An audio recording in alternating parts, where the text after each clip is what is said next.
Bismillahirrahmanirrahim. Qala Rasulullah sallallahu alayhi wasallam, atuambia mtume rehma na amani zije yake, atuambiaje? Iqra'ul Qur'ana fa innahu ya'ti yawmal qiyamah shafi'an ashabi.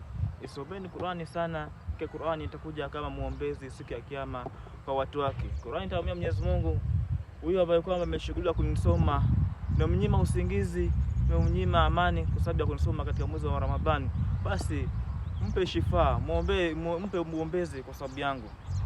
Waqala fi al-hadith al-akhar, nasema katika hadithi nyingine, al-Qur'ana wa sawmu yashfa'ani al-abdi yawm al-qiyamah. Qur'ani na somu, vitu viwili hivyo vitakuwa waombezi kwa mja siku ya kiyama.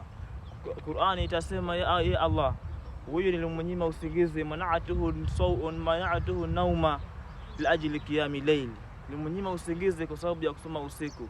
Ishfa'u minni, mpe shifa kwa sababu yangu. Wayakulu sawm, ya rabbi mana'atuhu min al-akli wa sharbi wa shahwati min al-nahari, nilimnyima mtu kama huyo kula na kunywa na matamanio hali ya kuwa amefunga mchana.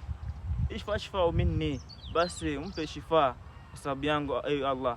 Haki Qur'ani na somu ni vitu vile ambavyo vinatembea pamoja, ni kama simu na betri, lazima viwe pamoja ndio vifanye kazi vizuri. Na vile vile kuswali. Huu ni mwezi mtukufu wa Ramadhani wa Uislamu, tuwe wenye kushikamana na ibada.